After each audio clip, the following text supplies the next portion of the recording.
Hello everyone and welcome to this week's second episode of Bad Roommates. Neighbours didn't quite come together this week, so we have 2 bad roommates instead. Well, technically it'll be 10 bad roommates because it's 5 stories in each. Okay, first up we have moving out. Roommates pressure me to stay another month and this one blew my mind. Pay $5,500 by future morning 8/7/30.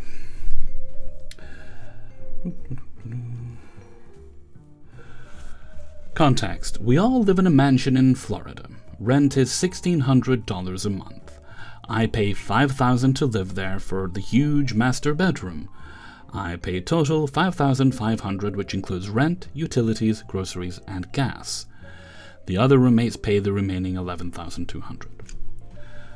Okay, I'm just going to make up names for people. I told my roommates May 1st I'm moving out. Move out day June 30th. It's come and gone by the time you hear this. It's an expensive room. Yeah, let me give you a little context for your one room in that mansion. It's about half, maybe a little bit more than half of my yearly rent. This is a 3-bedroom house in a good neighborhood. Just for context. 2 months to find a replacement, not just 30 days, because they're my friends and I wanted to give them a bigger grace period so they could find a replacement and not have to lose the house. We've all been asking friends and posting on socials that we're looking for a replacement for my $5,000 room in this beautiful house. Roommate Goldie says she's been wanting to move to Texas in a few months, but now is thinking about moving out earlier too. The same roommate Goldie and another roommate Patience have been cool about the whole situation and my move out. But roommates Ty and Cookie wanted to stay in the house, and now we all have to look for replacements for my room and Goldie's room. So, we found a replacement for Goldie's room, but they're not available until September 1st. They asked me to stay 1 more month, move out day being July 31st, which I really didn't want to do, but I thought extending my stay 1 more month would help them. The replacement for Goldie's room bailed, and now we've had to find 2 replacements again. We then found another person to take Goldie's room, but can only move in September 1st again. Still no one wants my room. Roommates Ty and Cookie want me to extend my stay another month through August. They're having a laugh, surely. Move out date August 31st. So Goldie's replacement can move in. I told them no, and no one has committed to my room yet. I don't want to spend another $5,500 to live in this house after I graciously gave 3 months to find a replacement. My income has been going down the last year, and it's not ideal to live in this type of house anymore. Roommate Ty is also going to be on a long work trip from August 1st to the 30th. So if I move out and she's not here, we don't have a replacement for my room, we have to move out. And Ty will be out of the country, so who's going to move her stuff? She will be homeless when she gets back, and I didn't know about this this work trip until 2 months later, after I told them I'm moving. That's one of their arguments for why I should stay in the house another month. And that's the one argument that made me shift a little bit to maybe I should stay another month. You should have stayed the standard 30 days you were expected to. We're not done yet. I'll have more opinions at the end.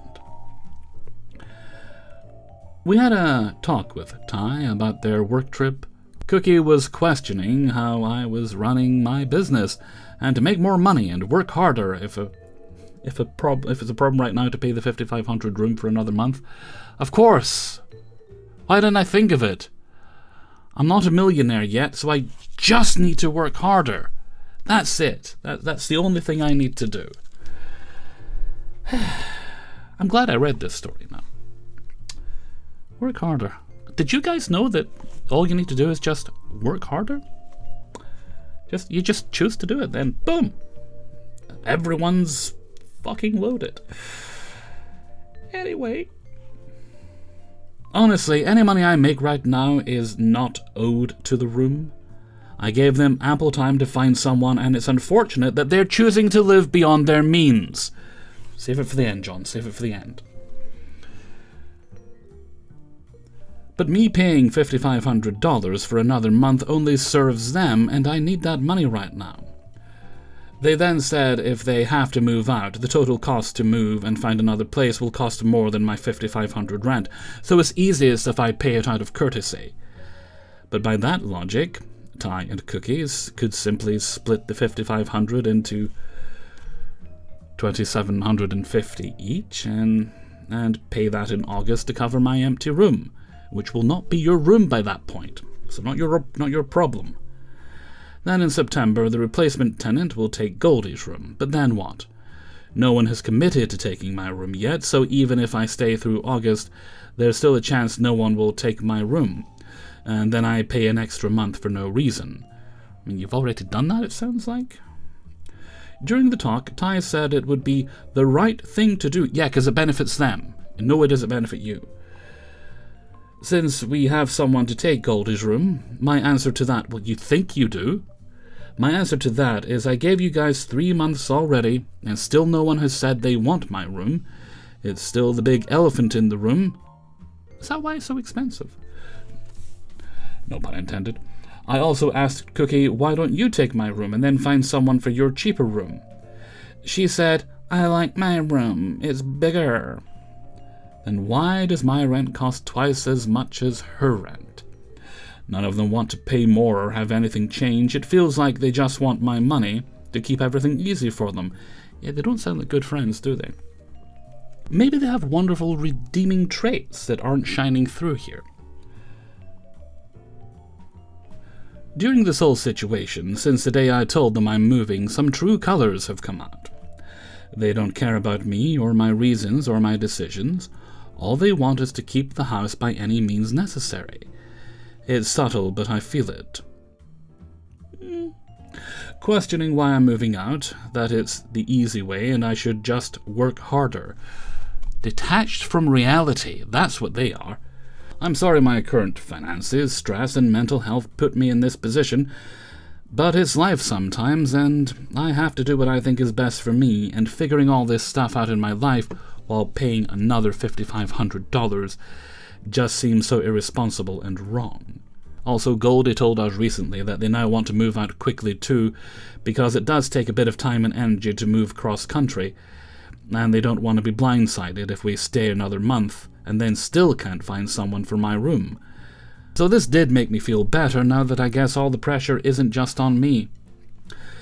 Everyone I've spoken to, my friends, my family, my therapist, literally everyone is saying I gave them more than enough time, and I just need to get out of there and I don't owe any more money. So that's basically the meat of it. There's a lot more, but this is all the main and important stuff. Am I going about this the wrong way? Well, yeah, but we'll get to that. Should I stay another month? Am I the one in the wrong? Some advice and opinions would really help me out right now. I thought some of these people were my friends, but they're not acting very friendly, and it's just sad and unfortunate. Right, the only way you're going about this the wrong way was by giving them any more than the basic 30 days you were required to before move out. That's so much money. And hey, look, if you can afford to spend $5,500 a month, hang on, I'm going to do some math. Math is our friend. Math will help us all. 55. Right, I'm just going to assume you pay every month and there's no free periods. 12. Oh, I'm already sitting down, okay. That is $66,000 a year? And if you can comfortably afford to pay that amount a year, instead of leaving it in your bank account so you could maybe get a place that's a bit cheaper, still a pretty good one that's a bit cheaper, and use the extra money to build your savings up, maybe put it as a down payment on a house that you can own one day. If you're in a position to comfortably pay that, then great, do it. And you were for a while, and that was okay. But then you realized you just couldn't do it anymore. So you had to make a decision, and you made the decision that was right at the time. So there's no wrong in any of that. But it seems like your friends aren't in a financial position to live in the place they're living in, and they fully expect you to make up for their weaknesses. I don't know why they don't just work harder, quite frankly. I mean, that's all it takes. If they can't afford to pay your rent, or your former rent, why don't they just work harder? And then they'll have more money and it won't be a problem. I swear. I don't know why. It means work harder. They know that's all it takes. Just say the words, then suddenly more money appears. Fact of the matter is, I think you know deep down you've been more than kind to these people. And now it's time to be selfish. By which I mean act completely reasonable, do what everyone else would do, and leave. You have to prioritize yourself. You have to prioritize yourself. Get into a place that's a bit more affordable. Hopefully your financial and work situation improves to the point, because facetiousness aside, I think we all know that just working harder isn't the solution. I mean, most of us work hard. Most of us these days are working more than one job.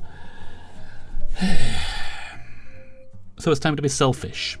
It's time to put yourself front and center in your life, because you've been kind and they haven't been grateful for it. They've just been entitled, completely and totally entitled. So let them just go and let them reap the reward of their irresponsibility. Or, work harder. Fuckers. Story number 2. I want to move out, mostly because of my roommate's boyfriend, by Go One Crispy Wing. I, 21 female, live with Charlie, 24 non-binary, and have done so since we moved out from college together in November last year. I didn't want to move in with them that much last year. I only said yes because rent was going to be $180 a week for me. They chose this place, and I would be closer to my university and old college, so I could go see my friends whenever I liked. Rough start, especially since the friends I was wanting to live with were staying on college campus and I couldn't afford it anymore.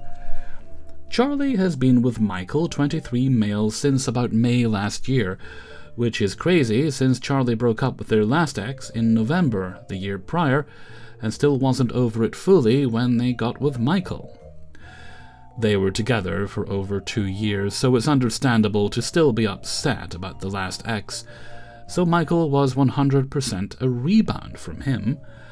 Michael had bothered Charlie and I's friend group from the moment we met him, including myself. Despite that, we still wanted to be friends with Charlie, so we were nice to him even though we knew something was off. Our intuition was right because Charlie has come to us multiple times crying that Michael did some terrible thing, but kept refusing to break up with him.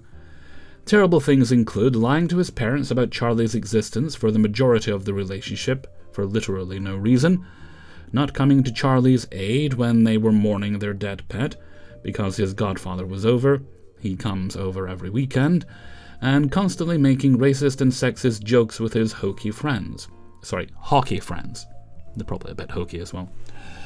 He always swore he would change. No.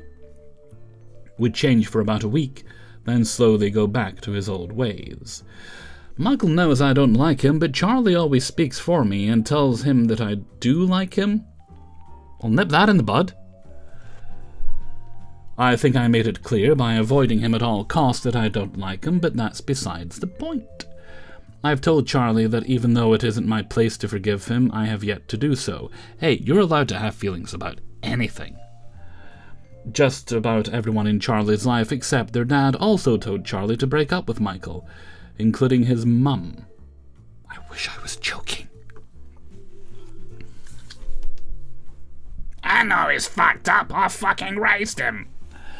Since being with Michael, Charlie has changed a lot, which makes living with them uncomfortable for me. I constantly am on edge when I'm home with them. All they talk about is their boyfriend and ice hockey. So hockey. Or maybe it's ice hockey. Which is the sport Michael plays. Because this constant boyfriend talk annoys me so much, it has made me lose respect for Charlie as a person. But they don't seem to like me all that much either. Probably because I tried to set boundaries with having Michael over one time. There should be anyway. I mean, he doesn't live there. I know this because I was in my room at like 10 a.m. They were on the phone with their therapist in the next room, knowing I was home by the way, and they said the only thing making them happy right now is Michael. That's kind of fucked up. Not to make all this about myself, but just say you don't like me to my face at that point. The walls are so thin in this place, and they even mentioned their therapy session to me after, skipping over that part of it. My final straw as to wanting to move out happened last week. This one doesn't have anything to do with Michael. For context, Charlie works as a stripper, meaning they work nights often. Are there day strippers? I shall have to investigate. I came home from work one day on Friday, and Charlie wasn't home by the time I got to bed, which is normal. I woke up the next morning and they still weren't home, which isn't normal because they normally sleep until 1 p.m. I had messaged them last night and they left me on delivered, so I was worried they got hurt or kidnapped while at work. It wasn't until I went into their room and saw their calendar that said they were going to see their parents. That would be fine if they didn't have a pet bird that hates me and was now my responsibility for the foreseeable future. No, it isn't. Which is super irresponsible on their part. I messaged them basically saying, "Hey, you didn't come home last night. I was worried about you. Tell me when you're going home next time." All I got was, "LOL, sorry." Safe to say I was pissed. They come home tomorrow, so thank God for that. Charlie has also bitched about me and my best friend Kylie, 22 female, to other members of the friend group, which makes our already uncomfortable living situation worse. It's gotten to the point that my view of Michael has completely changed my view of Charlie, and I'm unsure if our old friendship is salvageable after this. What friendship? We weren't particularly close to start. Yeah. But it's gotten worse with Michael being in the picture. I'm planning on moving out in November, but they don't know that yet. I'm planning on telling them soon, though. Yeah, I mean, just go, you know, I mean, November's not that far away. I think you're going to be a lot happier, and forgive my language, but I don't think they'll give a shit either way, beyond the fact that they have to find someone else to pay the rent. You're not happy there, you're not going to be happy there, and it doesn't sound like you were ever really that close as friends anyway, so I don't see what you lose by moving out. Yeah, get someplace happier. Alright, story number 3. Should I report my housemate or not? Yes. By Whole Butterscotch, 47. Okay, for context, my housemate, 30 male, Nigerian, was supposed to move in on the start of the month, but he moved in a week later for whatever reason. The first day he moved in, I was friendly, as I am to everyone else. I'm 27 female, Indian. I'm writing our ethnicities to explain my reasoning later, and we live in Canada, GTA, Grand Theft Auto. Also, we are 5 housemates in total, 2 girls, 3 boys. Upstairs where I live has 3 rooms, me, roomie 1, and the Nigerian guy. Roomie 1 and Nigerian guy have adjacent rooms, and when it comes to the bathroom we all share, and besides the bathroom is my room. Okay, so, on the first day, Nigerian guy moves in. He knocks on my room to let me know he will be drilling the wall for his TV so there will be noise. I'm like, okay, no problem. Then after a few hours he knocks again to show him how the laundry works. I'm like, fine, laundry is in the basement, so we go downstairs. And we're having small talk, and he says something like, "Oh, I like you." And I laugh it off, because I didn't know what context he was referring to. But he keeps talking like how much he likes me, and that he wants to talk to me, and I'm fucking flabbergasted, because this has never happened to me before. Like, this guy literally moved in. I tell him such that I'm shocked and just dismiss him and go to my room. Later the next day, same thing happens. Long story short, we talked outside the house and I told him that no, I wanted to focus on my studies and that I appreciate him, but being housemates and all, I don't want things to be complicated. But he doesn't take no for an answer. So I do what I always do and deflect and tell him I need time. Also, he keeps saying that he wants something serious and that he wants to love me and proceeds to tell me that he, in fact, loves me in so many words. Yeah, report the fucker. I'm pretty sure my face is comical because I ask him, how can he love me when he doesn't know me and that he met me yesterday? He's like, oh, I saw you a week ago when you were going up the stairs. And when I first came to see this house, and you had a very calm personality and yada yada, i.e. you get him horny. That's all on him. Then he proceeds to kneel down twice. Yes, you read that right. He kept kneeling to prove it to me that he was serious or something. And if this was red flag enough, my stupid ass would have stopped it right there. And here's where the ethnicity comes to play. And in my head, I'm giving him the benefit of the doubt, like we have different cultures. Maybe these things are acceptable in his culture, I don't know. Neither do I, but I'm gonna go out on a limb and say that this motherfucker has no game, even in his own culture. Over the next week, if you're Nigerian, please do let me know in the comments, is this considered charming where you come from? Over the next week, for the first few days, he texts and calls, and I barely reply and don't pick up his call at all.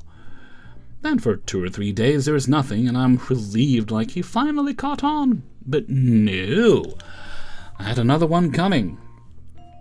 So today he calls me, but I don't pick up, and then I go downstairs on the ground floor to cook, and he comes in high as usual. Then he says that he's still waiting for a response, and I'm like, oh boy. I tell him to let me know when he's free so we could talk. So later, at 9:15, he calls me yet again, and this is the first time I answer his call, and he's waiting outside. So I go and literally have a 1-minute convo and basically tell him I'm never going to fuck... Okay, right. This isn't me, this is someone else. And tell him I don't want to pursue this any further, and for us to be friendly and respectful housemates. I do like that you didn't say friends. You can't give these jackasses hope. And it seems he's receptive, so I go to finish my cooking. Later, around 9:30, I finish cooking and go upstairs to wait in my room. And lo and behold, this Nigerian guy is fucking standing inside my room, bent down towards my laundry, touching whatever. I see red and ask him what the hell he's doing in here. He has the audacity to say nothing to my face and proceed to tell me that he really likes me. I really like Scarlett Johansson, but you know what? It's never gonna happen. And I hope she can live with that. I tell him to get out and lock my door. At this point, I'm hyperventilating and scared shitless. I call my sister and then my landlady. Basically, the landlady talks to the Nigerian guy and tells me that, oh, I've known him for years as my tenants from another house, and I have never had a complaint, and basically that she vouches for him. Well, can't trust her then. When I mentioned that I want to involve the cops, she's like, let's be adults. Yeah, call the cops. That's the adult part. Children go telling to mommy. Are you for real? So I tell Roomie 1 about the situation, because apparently Nigerian guy was really careful not to talk to me or ask me anything in front of others. So I wanted someone else in the house to know. Also, he apparently told my landlady that he was never in my room, but he was looking for me because the bathroom shower or something wasn't working, and that's why he was looking for me. You need to start recording any conversation you might have with him. Just start your phone recording, put it in your pocket when you're... Just do it for a few weeks, just get in the habit of doing it. It'll catch any conversation. My point being, all this time, instead of pestering me and harassing me whenever he has questions, why could he not ask any other roommate? Or even Roomie 1, whose room and door is literally beside you. No, he had to walk across the hall to my closed door and proceed to open it and lurk inside, and then snoop in my fucking laundry. Okay, now the question is, after more back and forth with my landlord, Roomie 1 also contacted him. She was like, Nigerian guy has offered to move out, or you can if you're uncomfortable living in the house. You were fine before his ass moved in. And I texted her that I want him to move out ASAP and that I need a time frame. Otherwise, I'm considering filing a formal report to the PD. Yes, so question, am I overreacting here? Should I just file a report or an incident report that this happened? Couldn't hurt. I mean, nothing will come of it right now, but yeah, start that paper trail just in case. Can I even do that in Canada? Like, what are my options and rights? Any advance? P.S. Right now I'm with my sister and her boyfriend at their place. We ended up going to the station and they told us to come tomorrow, as when we went it was very late, so they didn't have officers, and since this wasn't an emergency. Oof. I mean, I think you were just patient enough with this guy,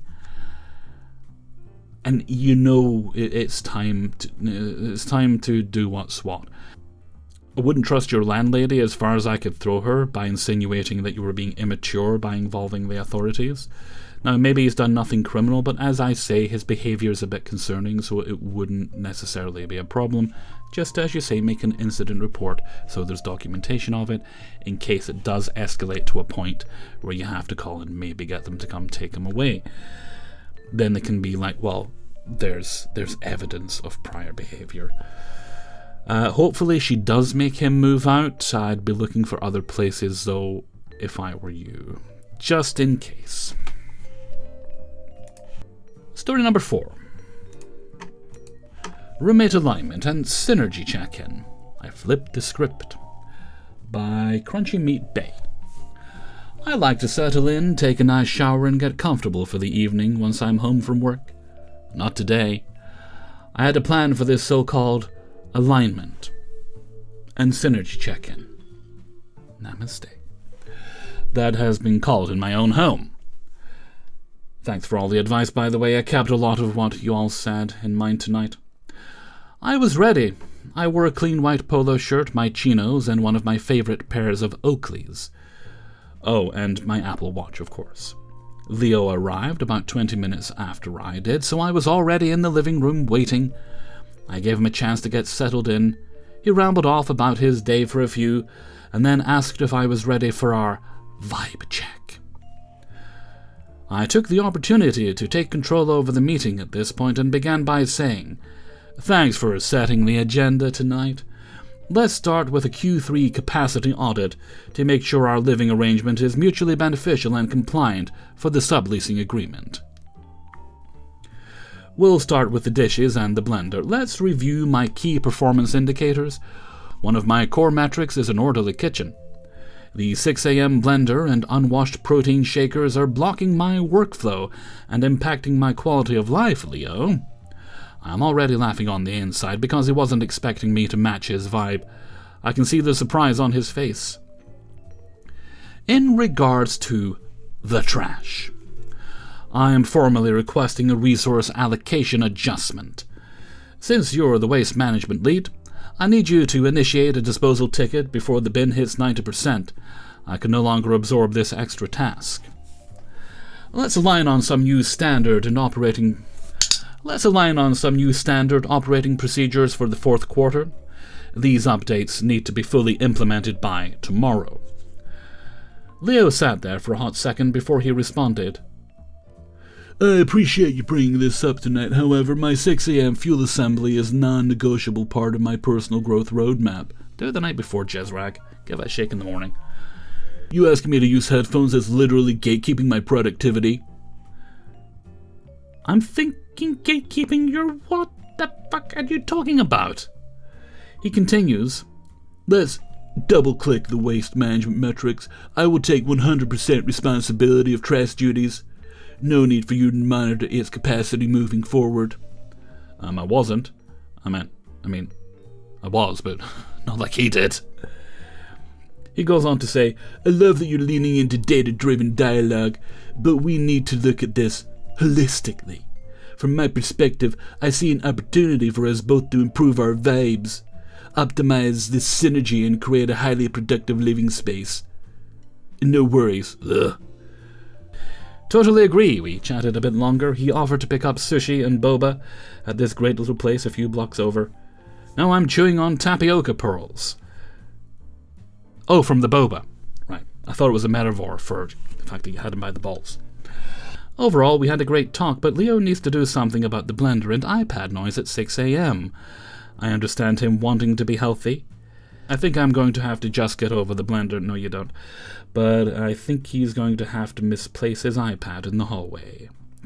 Closet for a few days. Well, as I say, he can prep his shakes the night before and then just give him a good shake in the morning. That's why they're called shakes. You can do that at any time at night. Maybe do it just before bed so they're not sitting too long, but that shouldn't be a problem. As for the iPad, yeah, headphones. Fuck them. Absolutely headphones. There's no valid reason he can't wear them unless he has sensory issues, in which case, great, no music.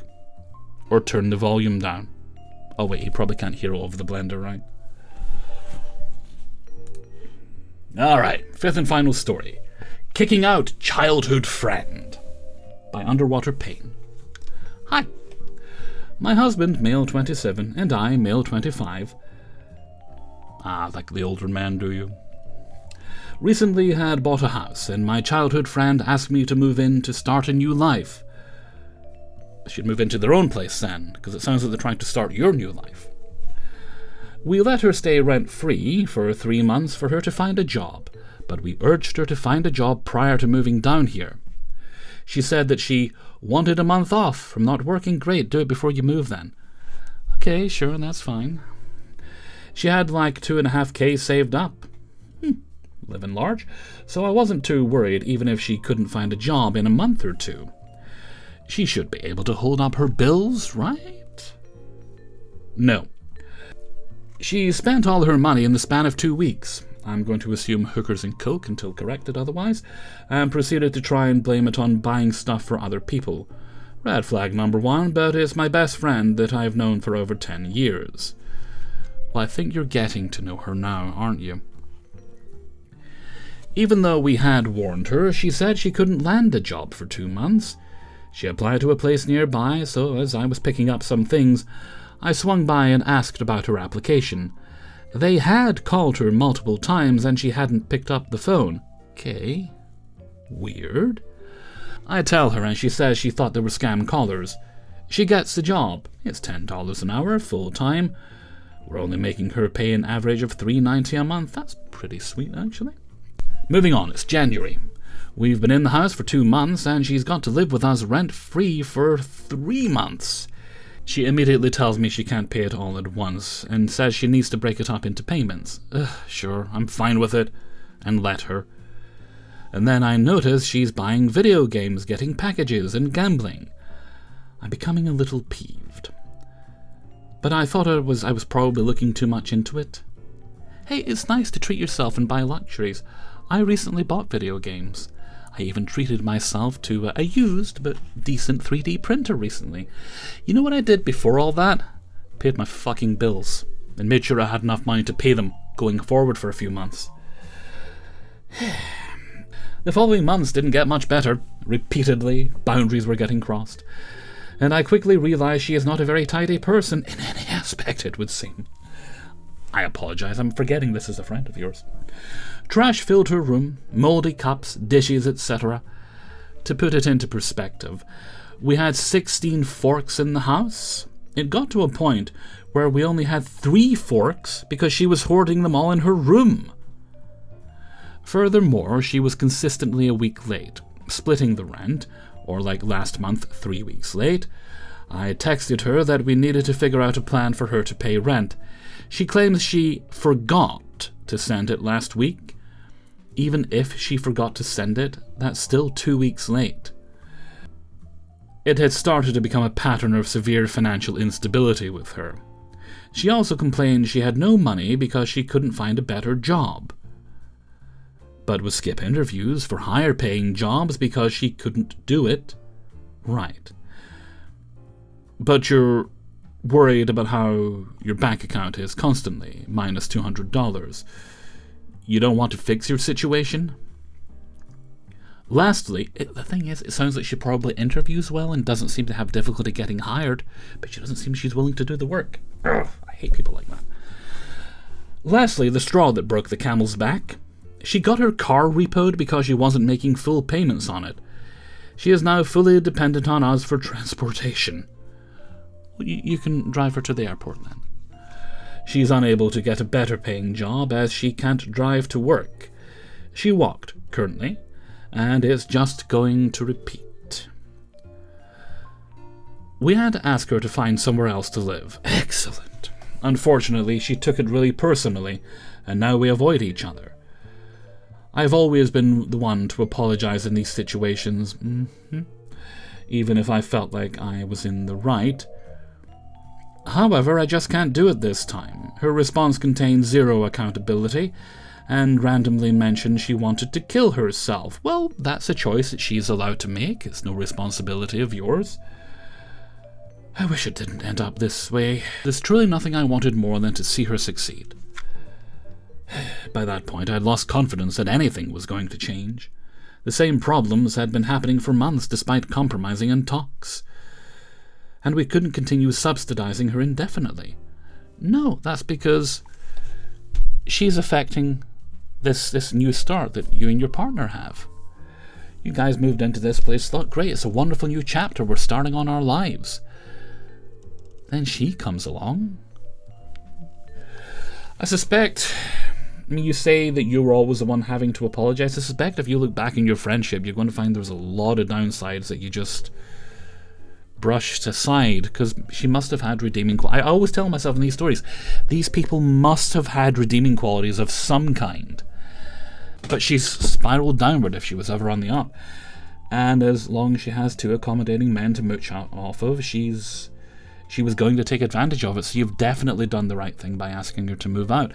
It sucks that it might have cost you a friendship, or maybe if we look at the silver lining, she's forced to get out, find a new place. She's forced to actually start taking the job search seriously, which she hasn't been doing. Maybe she'll realize this was the kick in the arse that she needed to get herself to where she wanted to be. And it really is. So hopefully one day she looks at it that way and gives you all a very big and much deserved apology. Okay, and that brings us to the end of today's video. Big thanks to everyone who allowed me to use their stories. If you'd like to support the channel, you can sign up for my Patreon page, linked down in the description.